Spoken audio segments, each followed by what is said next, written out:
everyone. Today's interview is super exciting and, might I say, quite intriguing. So we hear a lot these days about connecting with our feminine, and this interview is going to take this concept to a whole new level. So I'm going to break with convention and jump straight into welcoming our guest today, the beautiful Elise Carr from Stellar Muse. Hello, lovely. It's wonderful to be here. Thank you so much for having me. Thank you for joining us. I just want to introduce you while I've got you on screen. Elise is a feminine empowerment and holistic life coach, a writer, motivational speaker, a model, artist, Reiki master, Tantra practitioner and crystal healer. Wow. Through her transformational one-on-one deep coaching, events, ebooks and her Stellar Tribe community, Elise has guided the reawakening of women right around the globe. She's on a mission to guide amazing souls like you back to your personal power and be the divinely empowered woman you're here to be. She's also known as the pioneer of yoni power, and we're pretty excited to have you join us to talk about the yoni. Yeah, we're going to be talking about yoni today and how changing your mindset on your yoni can reboot your life as a divinely empowered woman. So, Elise, let's tell us, what is the yoni? The yoni is also sometimes mistaken as the vagina. It is part of it, but it's not all of it. The yoni is the entire female sexual reproductive area in women. So from the vulva on the outside, inside to your vagina, right into your beautiful uterus and the ovaries, that entire space. That is your beautiful yoni temple.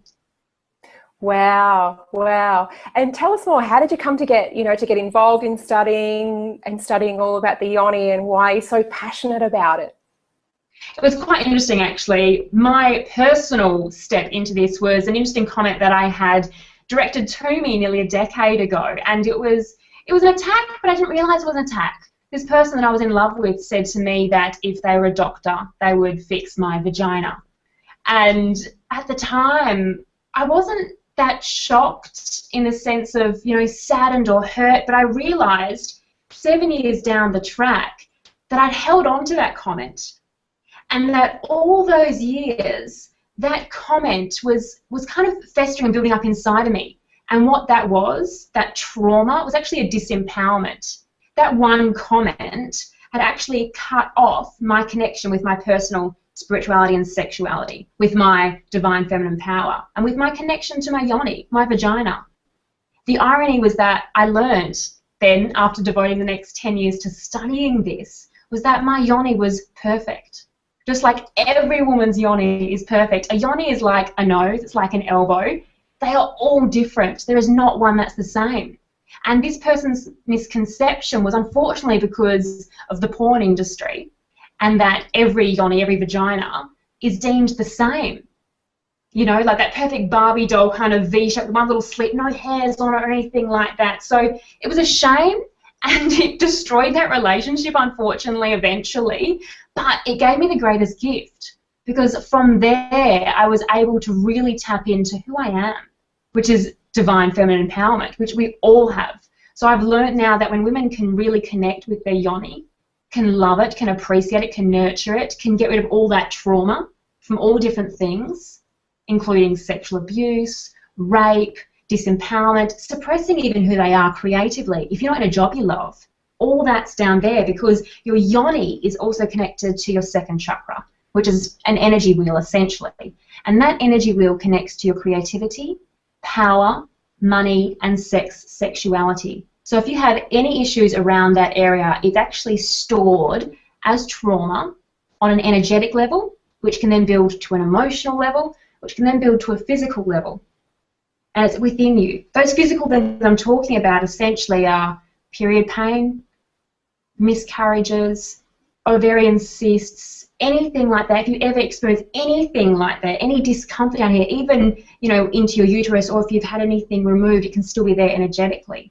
So we want to clear all that out, all that trauma on the emotional and energetic level as well, so that we don't have these physical issues. And I think most of us can relate to having, certain insecurities about our body and not feeling sure how normal we are, and And that sounds like a very powerful step. What do we do to connect in with the yoni, and how is it important for us to be able to embrace this? What are some ways in which we can experience the power and the beauty of connecting in with this? Oh, I'm so pleased you asked that, because it's so important. It's something that you can do every day. There is some commitment that you can choose to do every single day. And one of those is pretty out there, ladies, but it's called disarming the yoni. That's what I've called it. And it's a 2-finger salute. Be brave and stay with me on this one. But if you are willing to explore your yoni and the inner walls of your vagina, you can get rid of some of the trauma yourself. Now, I'm sure you've probably heard of strange things like yoni massage and going to people for this, but you don't have to see anyone else. You can do this yourself in the comfort and security of your own home. So the first step you might want to do is even just have a look at your beautiful naked body. Just stand there and look at yourself and admire the yoni on the outside, which is your vulva. And if you feel comfortable with that, and you might even have some soft music on or some candles or some sexy clothes that you take off yourself one by one, make it a really beautiful, sensual experience. And after you've done that, then you might want to try and connect the 2-finger salute and do some disarming. And what I'm talking about, it's like massage. Like you go, you know, it's not just, you love just to give yourself a little massage. It feels nice to give yourself a little squeeze. It's the same thing with the vaginal walls, because what happens, we store the trauma there. So when you massage that, if you feel any tension, any discomfort, gently work through it. And like a knot you might have in your shoulder, you can release that. It's a physical release, which will also then domino effect to having an emotional release. You might cry, you might laugh, you might discover your G-spot that you didn't realise was there all along, you know. So it's a beautiful way to physically connect while also emotionally and energetically connecting with yourself. And that's just one simple way you can connect with your yoni. And wow. So for anyone that's watching, okay, that's watching right now, that's just been listening and just going, okay, maybe, not so sure. What you know, if there's any sort of resistance for feeling this free to explore ourselves, what could that be? Is that indicative of maybe a blockage? Is that what could that be if we are feeling a little bit of, you know, healthy sort of skepticism about how valuable this might be, or there's some sort of resistance that's coming up around embracing this? For sure. You may not feel like doing that. It may sound like the craziest thing ever, and maybe the time now hasn't come to try that.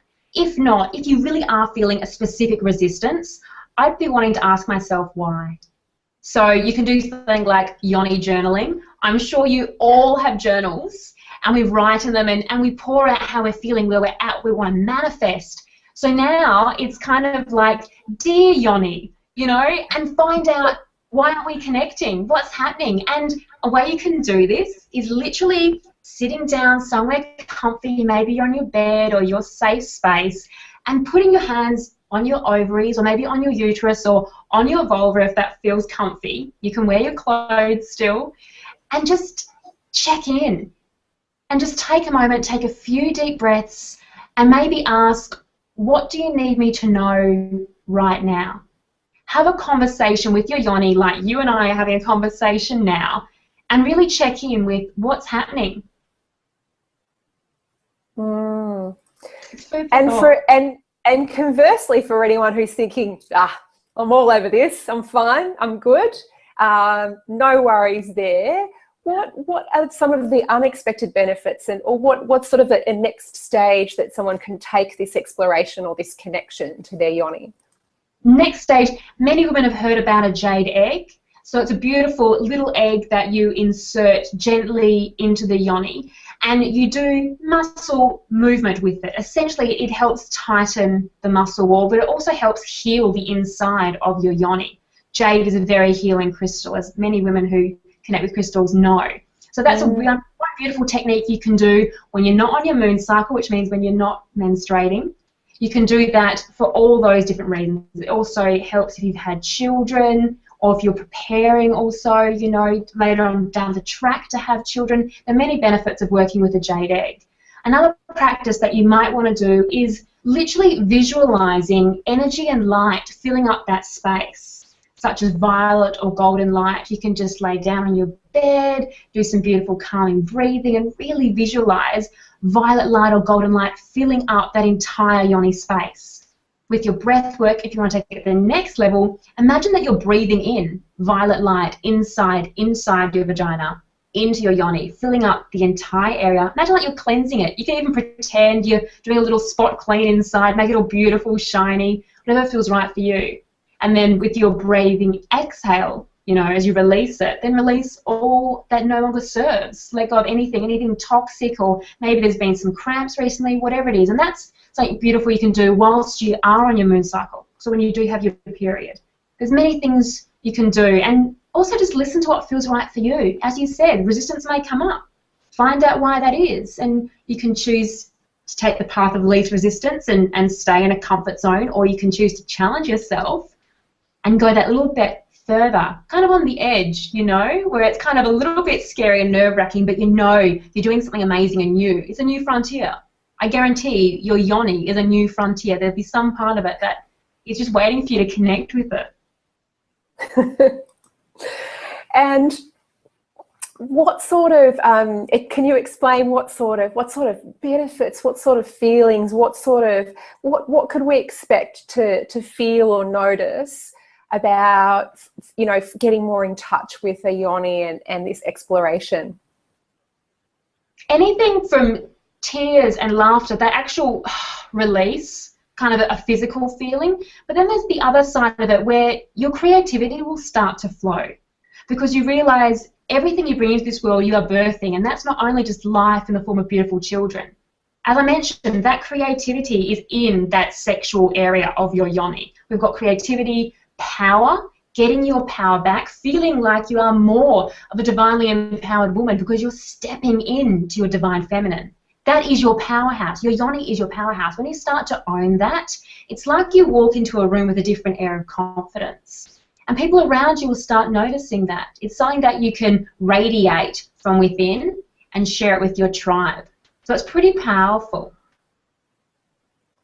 We tend to think of that area as really just associated with our sexual relationships and obviously our biological functions, and it's really interesting and really beautiful to understand that connection with our creative energy. How tell me a bit more about how our yoni is connected to our love and the love that we can bring into our lives.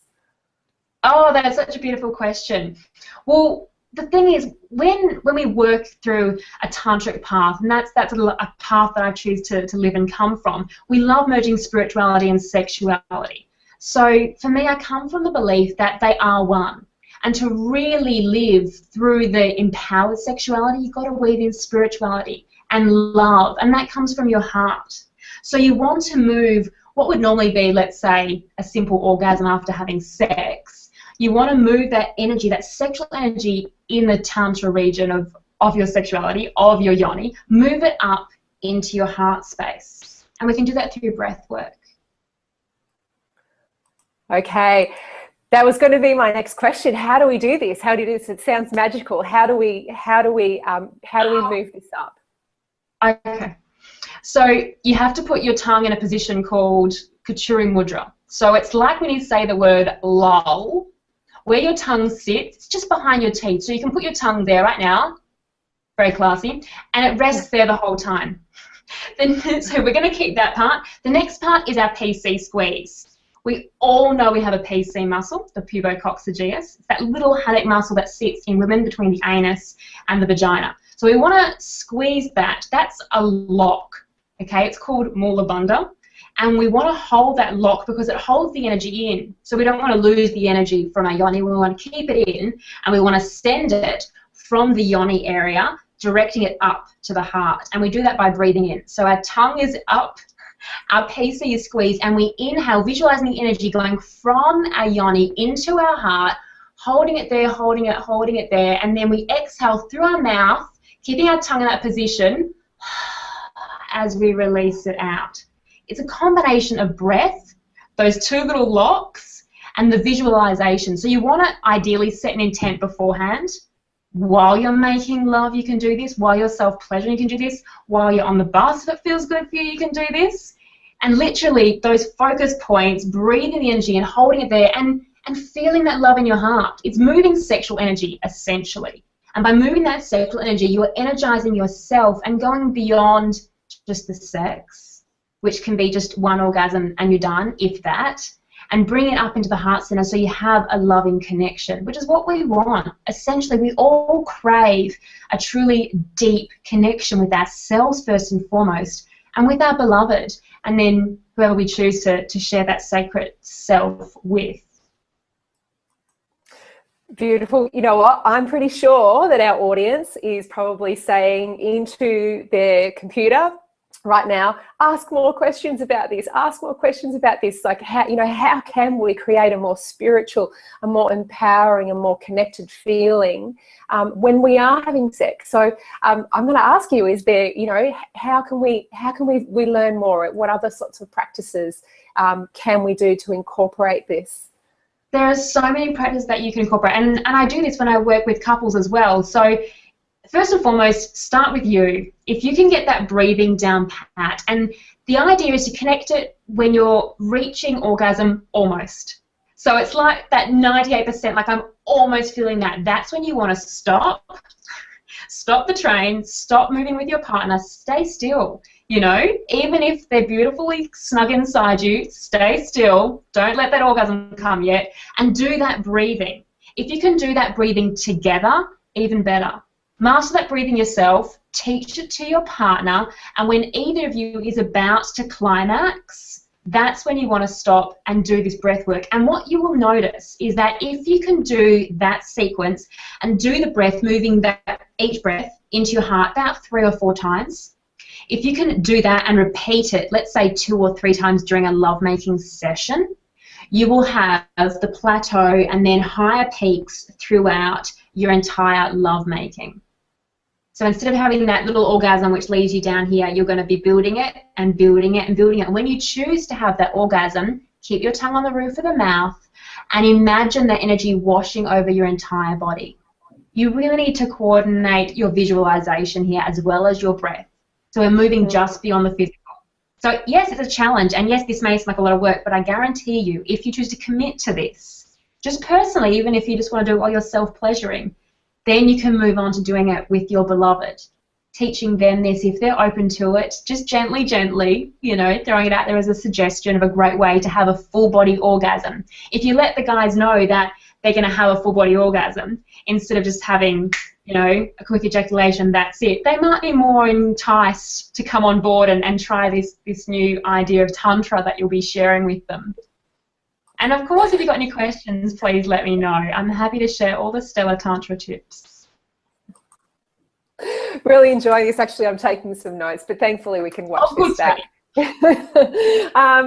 So now, just to recap though, there was a difference between the breath work and the breath moving up, and the breath washing over. So can you just recap for me when those two different phases? Yeah, absolutely. So the main breath is that we breathe in through our nose from the yoni into the heart, and we breathe out through the mouth from the heart as we exhale it out. The whole time tongue stays up. At the very end, what we would have done is probably move the energy from your heart up to your third eye, which is connecting with oneness, connecting with consciousness. It's becoming one with yourself, your beloved, and all that is, was, and will ever be. So the last time you do it, I want you to breathe all the way up to your third eye, and as you exhale through the mouth, it becomes a beautiful waterfall of energy, light, fireworks, you name it, washing over you. And you can visualize that, pick a color, whatever it is. Some people see things, they get transported. Other people just feel it, like tingles, whatever it is. But that's when that full body orgasm, which can even be convulsions for some people, will come to life. Does that answer your question? No, it sounds pretty wonderful, and I guess I just wanted to, while we are, you know, now really exploring some ideas from Tantra and the Yoni, are you able to share with us a little bit of a background about, for you know, for myself and for anyone else who's not that familiar with where, you know, how the practice came about and what its history and origins are? Just a little bit about that. Absolutely. Tantra has been around for thousands of years, and the actual word Tantra means to weave, to expand consciousness. So hence I said it's that merging of you and your beloved and all that is, because that's what we want to do. Weaving together expands our consciousness, and hence we bring the energy up to our third eye. So it's beyond the feeling of orgasm down here in the yoni. It's beyond just a love. It is everything, and the consciousness helps you opens up your entire spectrum of reality. It changes your idea of reality. So that's a little bit about Tantra. And for anyone who's wondering the difference between Tantra and the Kama Sutra, are they similar practices or different, or?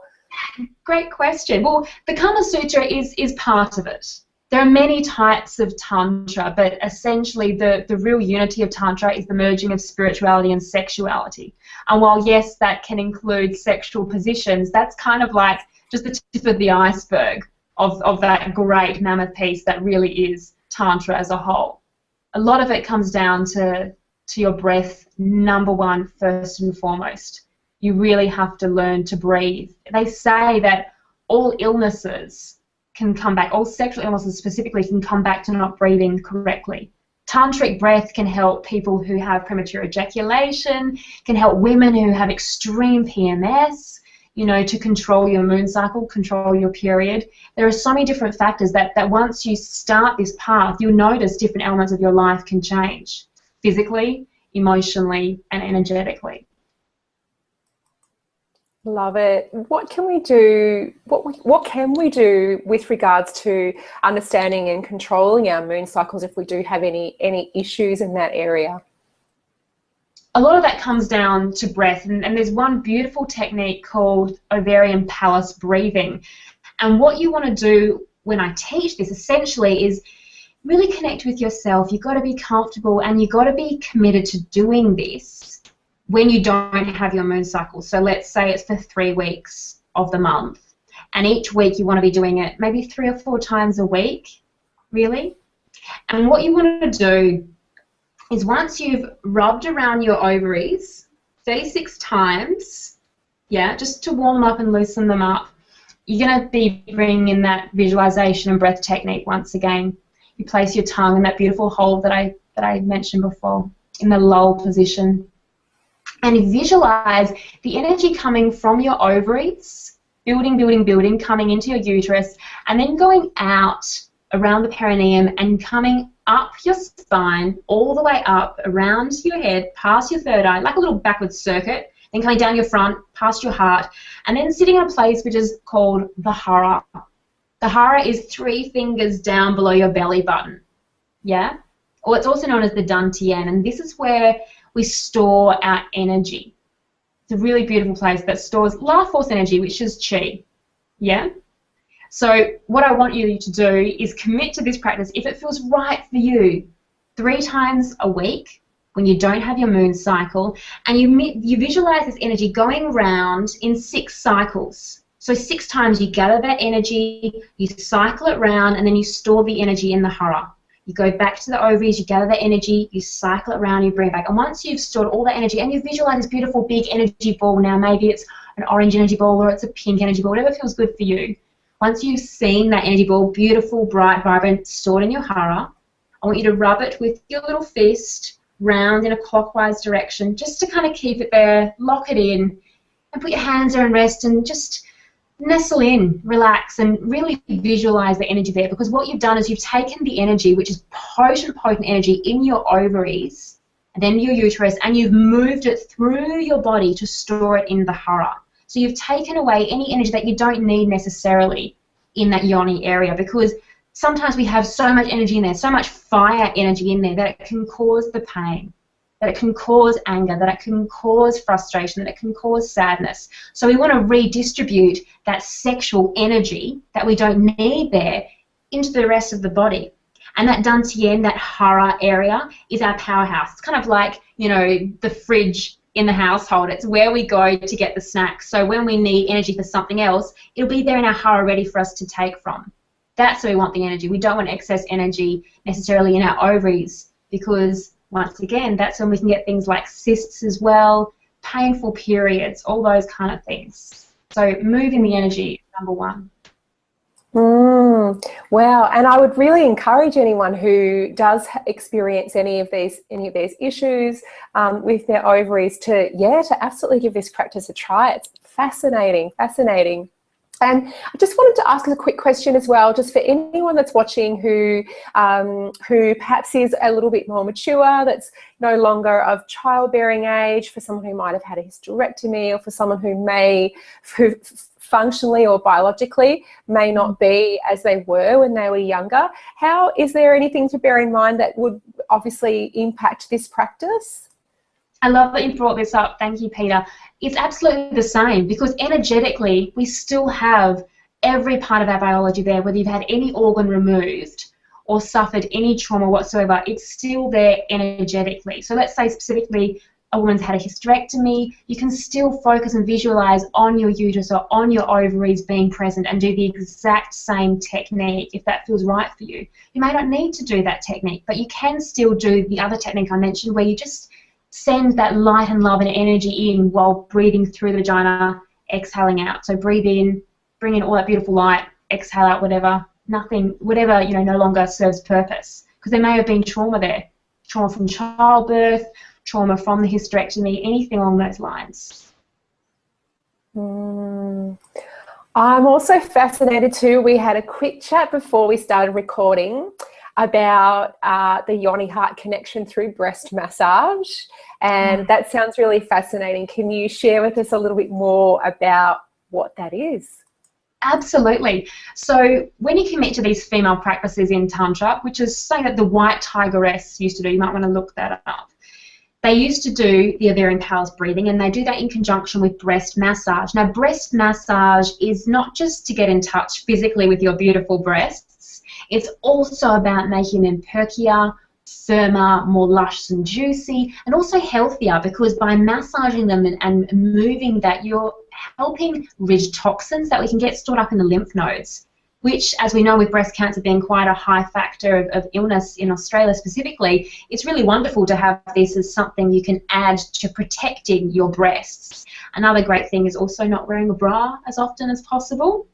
So one of the breast massage techniques is to point your hands downwards, connect like you would, kind of like a little diamond or love heart, top of your breast, and go up and around and down.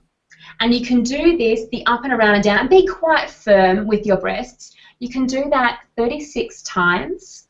It's a beautiful, beautiful technique called the white deer.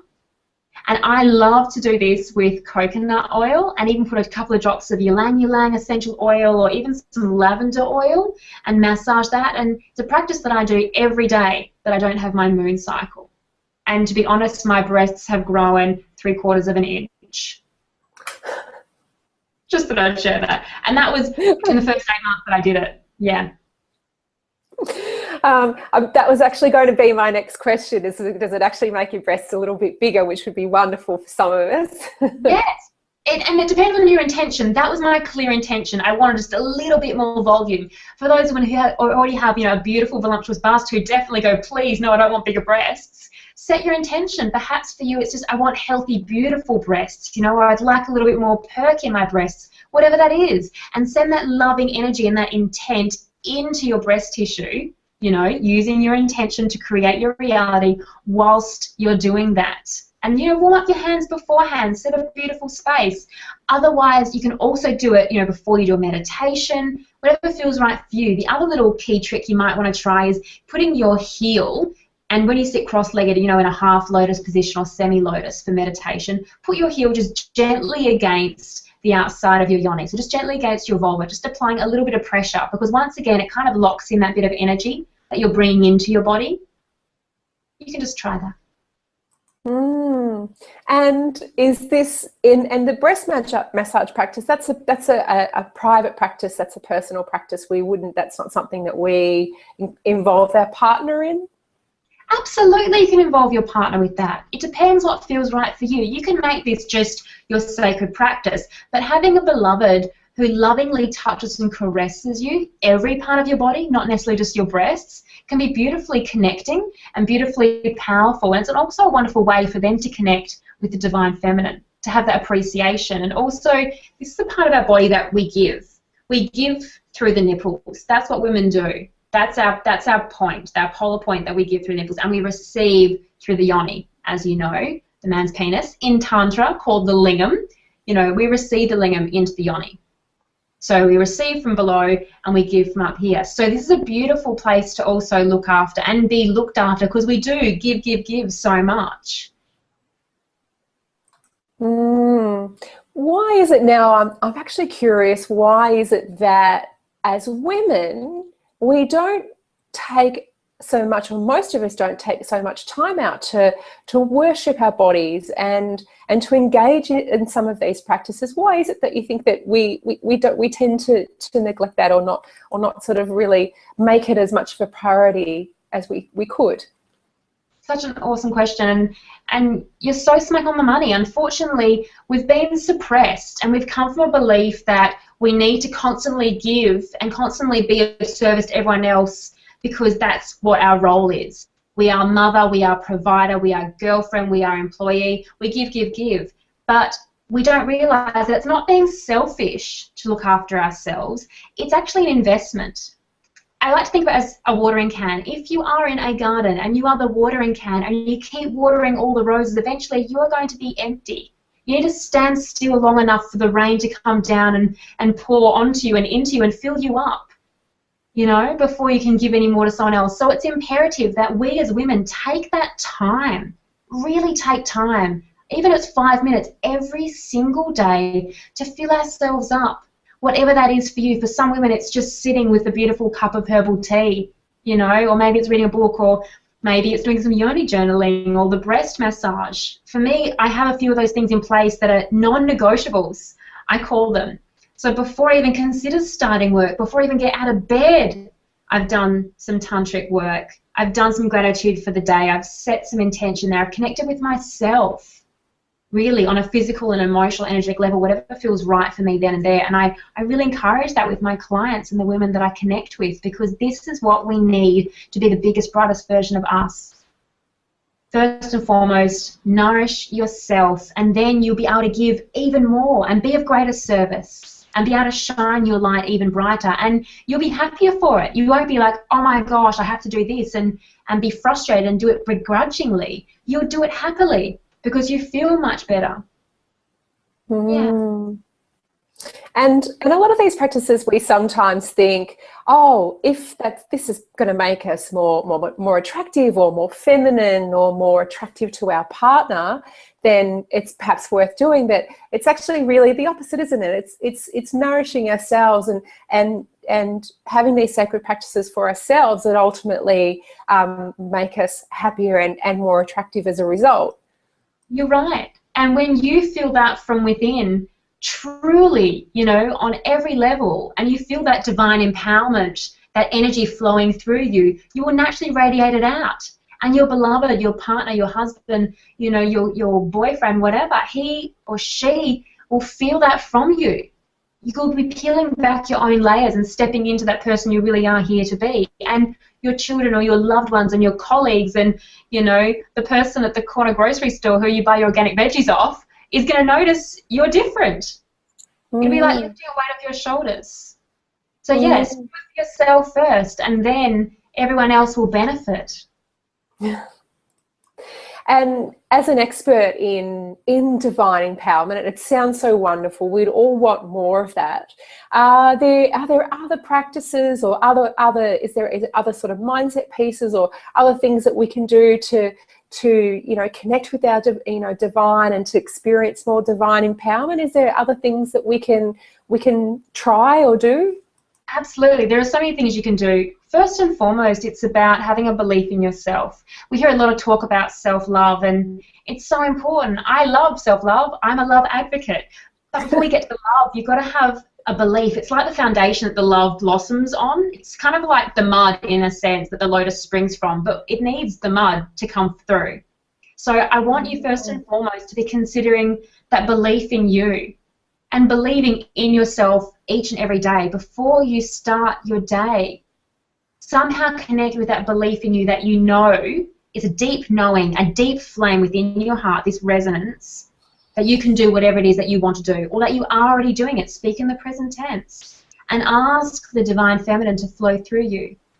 The reality of it is that we are divine feminine. It's not external, but sometimes we feel like we need to kind of bring it into us to awaken it, and that's okay. It depends how your mindset is.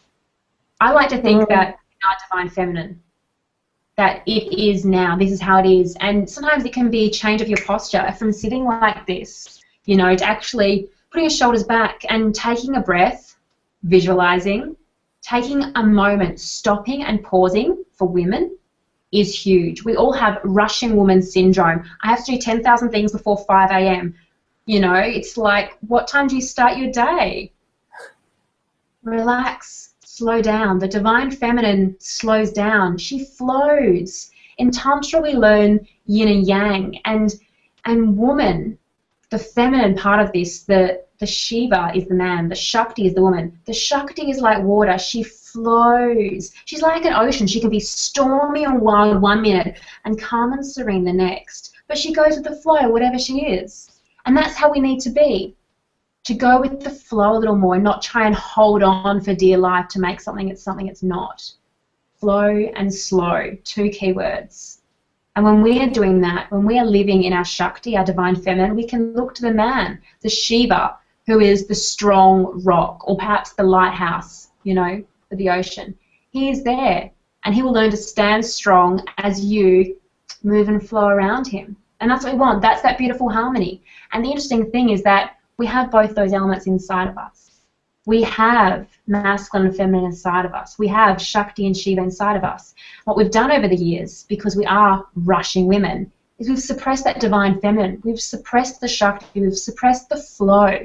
And we've let the masculine overtake. We constantly wear pants instead of going, hang on, I need to put on a dress. And I don't mean that literally. I mean in the sense of honouring our divine feminine by really listening to what our heart, what our yoni wants, needs from us now, and not pushing through, not being forceful, not being masculine and driving all the time. We've got to have that equilibrium. And that's a big part of being a divinely empowered woman, is that you are in harmony with your inner masculine, your inner feminine, and you honour that. Honouring it within yourself so that you can also honour it within your partner and they can honour it within you, like a mirror reflecting back.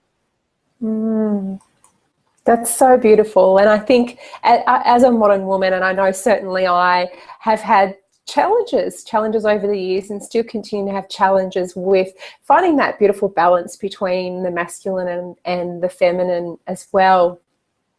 And I had a real kind of an aha moment before, so I wanted to just touch back on something that you said a little earlier that was really quite profound, and we have on this summit had some conversations around the importance of self-love, and we know that we should be, you know, respecting ourselves and nourishing ourselves and doing more self-love practices. But what I actually really love that you just spoke about was it has to come from that belief, and I just wondered if we could just step back into that conversation for a minute and just talk about, for those that are, you know, that are a little bit blocked in being able to find the right beliefs that enable them to practice the self-love that we so deserve. First and foremost, slow down. Sometimes this happens because we're pushing so hard and we want it so bad that we feel we need it so bad that we're not letting divine feminine, divine source, flow through us, work through us. We're not getting that download, that aha moment, because too much noise going on. So cut out the noise. For you, perhaps that might be having 2 weeks off Facebook.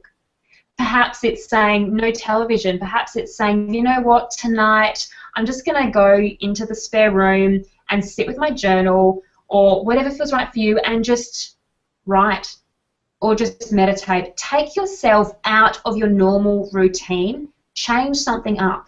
Nothing can change without change, followed by commitment. So honour that. Do something different and allow yourself time. We live in a time now where we want everything yesterday. Some things happen straight away and some things don't. Sometimes it's a committed effort, and it's going every morning to that same practice and really starting to honour it and cherish it, whatever that is for you. Perhaps it's just the breast massage every day that you will start committing to now, and you will notice a difference. Maybe it's your attitude, maybe it's something physical, maybe it's something emotional, maybe there's tears one day and then you realise that something that happened 20 years ago was still within you, and that's what you hadn't yet confronted. Perhaps now you'll be ready to confront it. The other thing that's really powerful, and I work a lot with this, is forgiveness. We often have a lot of people in our life that we haven't forgiven, and obviously we also can't forget about the most important person to forgive, and that's ourselves. For everything. You know, when a relationship ends or a job finishes, something like that, it causes like a little mini trauma. And I mentioned this at the beginning, this little trauma sits, you know, in that little powerhouse in our yoni, and that accumulated with something else, from lifetimes, if you believe in that, or perhaps even from birth or conception, right through your life, right up to this very moment, you have a myriad of these little mini traumas. It could be a comment someone said about your vagina. It could be something like a complete heartbreak, or it could be, you know, something that you didn't realise was such a big deal at the time that you really did carry with you. When we carry all these traumas, we need to eventually let them all go because it becomes a garbage dump. So forgiveness is the key for that. Bringing up a relationship so that you confront that person, and this is what I do in some of my guided regressions, is taking the person back through this to bring up whatever that situation was. Confront that person. Say everything that you wish you could have, would have, should have said, because we often don't in the heat of the moment. You know, we look back in hindsight and be like, I wish I said that, or did that, or you beat yourself up.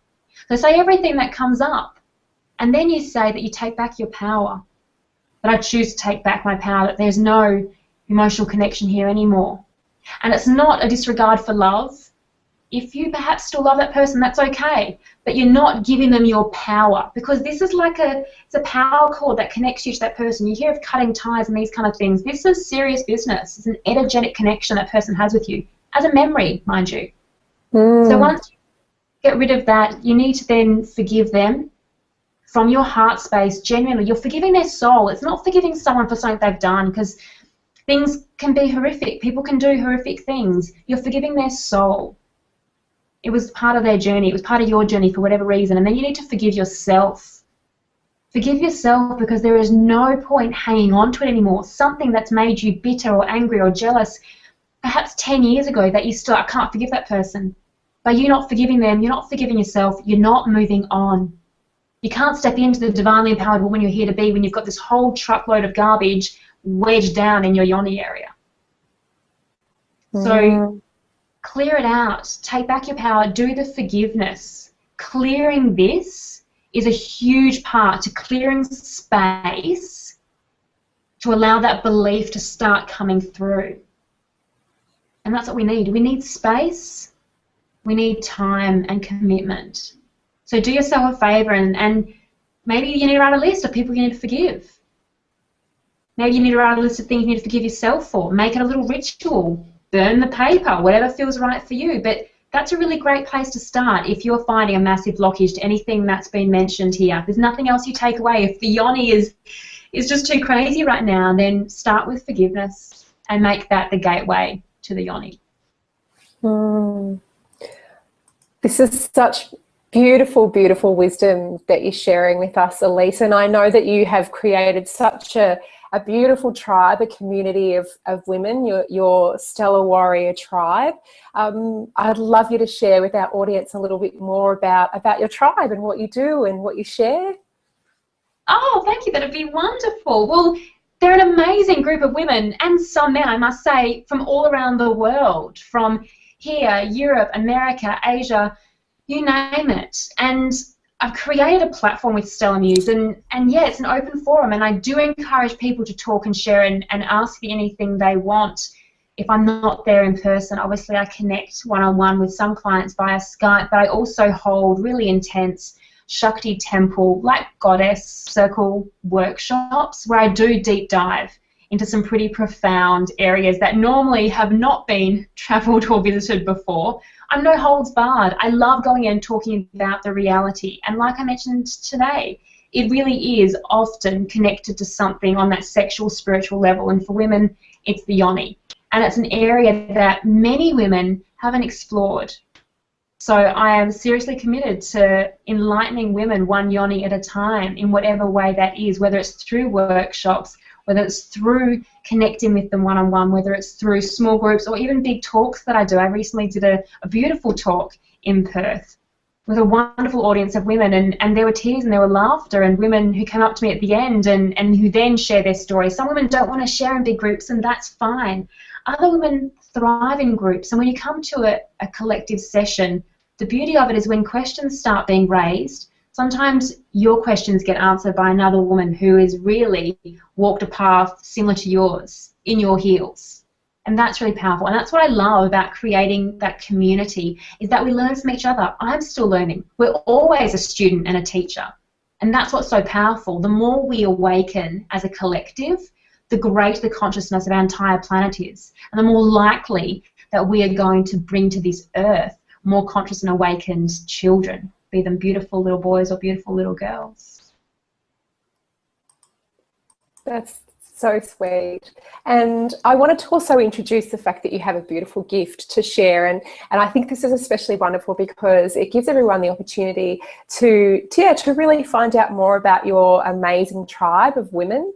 The 11 Keys, the Stellar Warrior Journey ebook is going to be available just by clicking the link below the video, and that will take you through to accessing that ebook, which Elise has made free. Can you tell us a bit about what the book is about and who's it for? It's a really practical book that I want you to print off and get some pens handy, because you're going to use it as your own little journal. It's a wonderful book that takes you through the journey of a stellar warrior, and you can use this repeatedly. You can even print it off and do it again later down the track. But it's wonderful if you're at a crossroads in your life, you're not sure where to go next, or pretty much you just want some direction, some clarity. It'll take you from the beginning of manifestation, the journey you're going to go through, the challenges you're going to confront, like slaying the dragon, and how you come full circle in realizing and manifesting whatever this dream is that's really burning a desire inside of you. So it's a practical, everyday book that you can take also little ideas from and then use them as daily journaling ideas or exercises in your life. It doesn't just have to stay on the page. It's definitely something that you can transport into your everyday reality. Wonderful, and I'd encourage anyone to jump onto Elise's website, stellamuse.com, and check out all the wonderful resources. Definitely get access to the ebook, and I wanted to thank everyone for sharing in this conversation. I know I found it really fascinating, and love that you've all been so open-minded, and certainly I know there's going to be some things that we're going to, want to go and try later on. So I'd really like to thank you, Elise, for joining us, and thank you for sharing all of your wisdom. Be so open-hearted and loving and generous with all of your knowledge. Thank you so much, Peta. It's been an absolute pleasure. I truly trust there's been one takeaway, if not a couple, that the women can really enjoy and share and dive into. And if there are any questions or any way I can be of service in regards to the yoni or the tantric path or divine feminine empowerment, then I'm here, and I'd be lovely, really lovely to connect. Thank you, beautifuls. Goodbye, and we'll see you all next time.